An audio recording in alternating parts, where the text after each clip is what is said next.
Il était une fois un palais merveilleux, dans lequel vivait un roi merveilleux, aimé d'une reine merveilleuse.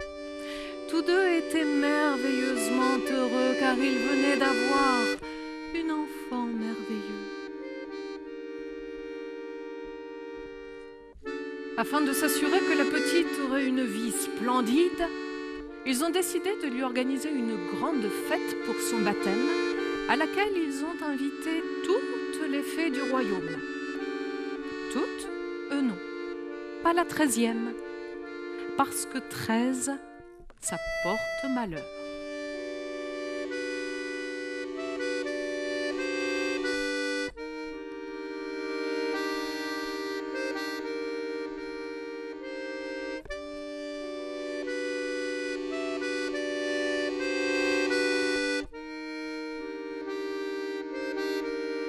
Et c'est ainsi que toutes les fées se sont penchées sur le berceau de la formidable enfant et lui ont fait des dons prodigieux. Tu seras prodigieusement belle, prodigieusement intelligente, prodigieusement douce et sportive et habile et tu auras un chien prodigieux, etc., etc. Bref, ta vie sera d'un ennui prodigieux, n'est-ce pas merveilleux? Et voilà qui remettait ça. À chaque génération, une nouvelle enfant condamnée à l'invivable perfection. Alors là, non, pas question de laisser faire. Allez, debout là-dedans, un peu de vie, un peu de cri là. Petite, trop de merveilleux, ça tue le merveilleux, à moi de te faire un don. Voilà. Alors, c'est simple, pour tes 16 ans, tu te piqueras à la pointe d'un fuseau. Et alors, mais tu te réveilleras, nom d'une pipe. Tu t'envoleras, tu quitteras tout ça. Et vive la liberté! Quoi? La liberté? Oh, mais c'est épouvantable. Par chance, la dernière fée, la toute petite, n'avait pas encore eu le temps de faire son vœu.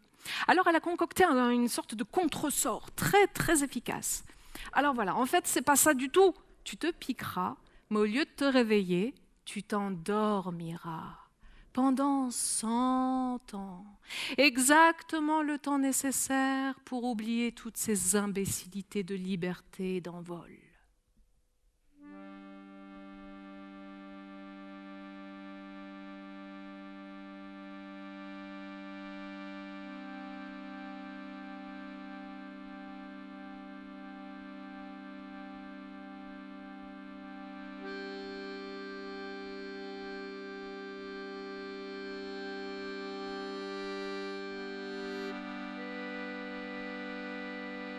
Bon, ça sert à rien, hein.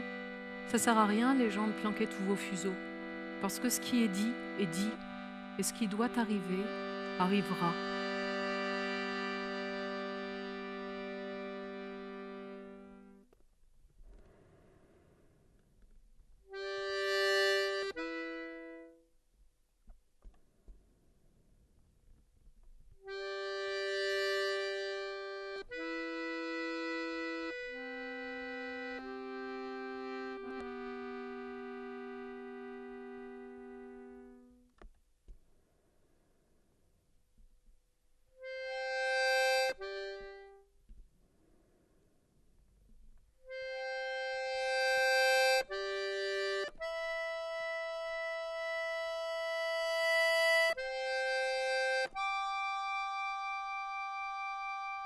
Ce qui est dit.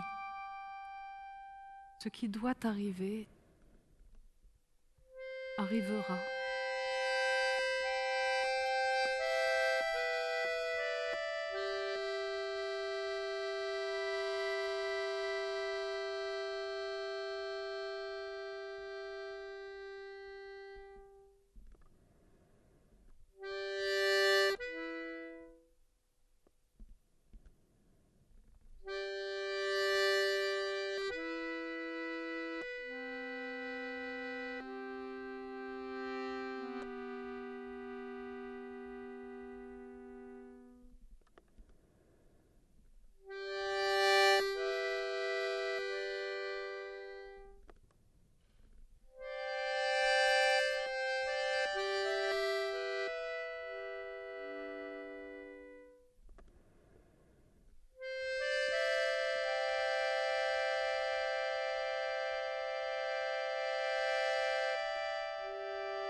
La belle sombre. Elle sombre, elle tombe. Elle tombe jusqu'au fond de la grande chambre du songe. Et elle arrive tout en bas. Elle arrive tout en bas, tout au fond. Et là, elle ouvre les yeux. Elle est tout en haut de la plus haute tour du palais, assise dans un grand fauteuil. Mais au-dessus d'elle, il n'y a plus de plafond. Le petit toit pointu, là, en briques noires, pouf, il a sauté. Et à la place, c'est le ciel. Et un oiseau passe. La belle enlève ses souliers de cristal, elle les dépose juste là, à côté d'elle. Un oiseau passe. La belle enlève son diadème, elle enlève ses boucles d'oreilles, tous ses colliers. Un oiseau passe. Et tombe sa grande robe de velours. Dessous, son corps est tout couvert de plumes. Elle est un oiseau, alors elle s'envole. Elle s'envole et d'un coup, flou, elle se retrouve dans le ciel. Avec du vent qui lui trotte dans les oreilles et du vent qui lui court tout partout entre les plumes. Alors elle continue de grimper, flou. Elle se retrouve dans les nuages, elle continue de grimper, flou. Elle est dans le ciel, flou, encore plus haut, elle est dans l'espace. Et il y a sa grande chevelure immense de femme oiseau qui se met à flotter tout autour d'elle. Elle flotte.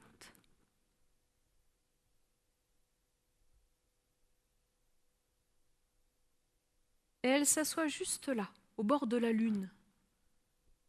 Elle regarde tout en bas. Tout en bas, le monde est tout petit, minuscule. Il y a son château là-bas. Il est tout petit, vraiment tout petit. Elle se penche pour le voir un peu mieux. Elle se penche encore. Et elle se penche et flou, elle tombe. Elle tombe, elle refait tout le chemin en arrière, elle traverse l'espace, elle traverse les nuages, elle traverse le ciel et ya! Elle passe par-dessus un grand océan et vole derrière elle les vagues et ses plumes. Elle passe par-dessus une grande forêt et vole derrière elle ses plumes et les feuilles des arbres. Elle passe par-dessus un désert immense et vole derrière elle ses plumes et les grains de sable.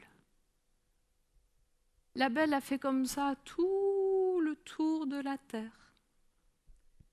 Et la voilà revenue au point de départ, au château. Elle se pose juste là, sur une poutre, dans la salle principale du château, et elle regarde en bas. Elle regarde en bas, il y a un monde fou ici. Il y a plein de gens, mais c'est la fête, ma parole. Il y a des gens tout partout. Il y a des gens qui sont là, en train de boire, en train de rire, en train de se taper dans le dos. Et il y a un cochon, un petit cochon tout grillé qui traverse la salle. Il a la fourchette déjà plantée dans la fesse et il crie « Au secours ! Au secours !» Ah bah ouais, il y a le grand chambellan, il est juste là avec son grand chapeau, son grand couteau. Il essaye de l'attraper, un jambon. Allez, quoi, donne-moi juste un tout petit jambon de rien du tout. Fais pas ton cochon. Mais le cochon veut pas se laisser faire, alors il court autour des tables. Et il bouscule tout. Les chaises tombent, la table tombe, tout se casse la figure. Alors les petites cailles qui étaient bien rôties, elles s'envolent et flap. Les escargots, ils se mettent à courir. Et les hérissons, ils sont au plafond. Ils galopent. Ils descendent, ils font le tour, ils remontent, ils galopent. Ils galopent, ils descendent, ils font le tour, ils remontent. Ils galopent. Et puis là, il y en a un, il tombe juste droit sur la tête de la reine. Pouf, avec ses petites pattes qui sont en l'air. Et la reine, elle pousse un grand cri. Toutes les fenêtres s'ouvrent et c'est la tempête. Une tempête incroyable qui rentre dans la grande salle avec elle des grands nuages tout noirs, énormes. Et une drache de pastis s'abat dans la salle. Alors les gens tendent leur verre et ils boivent. Ils tendent et ils boivent et ils trinquent. Et ils boivent encore, ils boivent jusqu'à l'accalmie. Et alors alors le roi se lève. Il a mis sa grande robe de danseuse du ventre et il ondule. Il ondule, il lève un bras, il ondule, il lève une jambe et il y a ces bourrelets qui roulent et qui roulent avec dedans tout plein de pièces en or et des rubis et des pierres précieuses et elle tombe par terre dans un grand seau tout vert en plastique. La reine le regarde et alors elle explose de rire et tous les petits morceaux dans toute la salle crient encore, oui, encore. Au niveau de l'orchestre, rien ne va plus. On avait dit pas d'alcool s'il vous plaît pour les musiciens. Regardez-moi ça, le chanteur il est tout rouge, l'accordéoniste, attention, il va se coincer, je ne sais pas quoi, dans ce soufflet là. De toute façon, le violoniste est parti avec un belge, alors forcément, du côté des danseurs, ça ne va plus non plus. Les danseurs, ils dansent n'importe comment, ils se tamponnent, ils se font mal. Ils ont très très mal, ils sont tombés par terre, c'est un tas de ventre et d'entrailles et de pieds, de jambes et des orteils, tout partout. Oh non, mon Dieu, Jean-Pierre vient de se relever, il a 25 bras, on dirait Shiva. Et à côté, il y a Yvonne, la pauvre, elle a perdu sa tête. Et puis, oh bah non, bah Yvette, elle n'est plus qu'une tête. Elle saute, elle saute, elle saute. Elle saute, elle saute, elle saute, mais tout ça, c'est pas grave, hein. Tout ça, faut pas que ça nous empêche de faire la fête. Allez, jouez, jouez, tournez, dansez.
Mais 100 ans, 100 ans, c'est à peine le temps qu'il faut pour apprendre à s'amuser. 100 ans. Et comme un réveil qui sonne trop tôt, le prince est arrivé.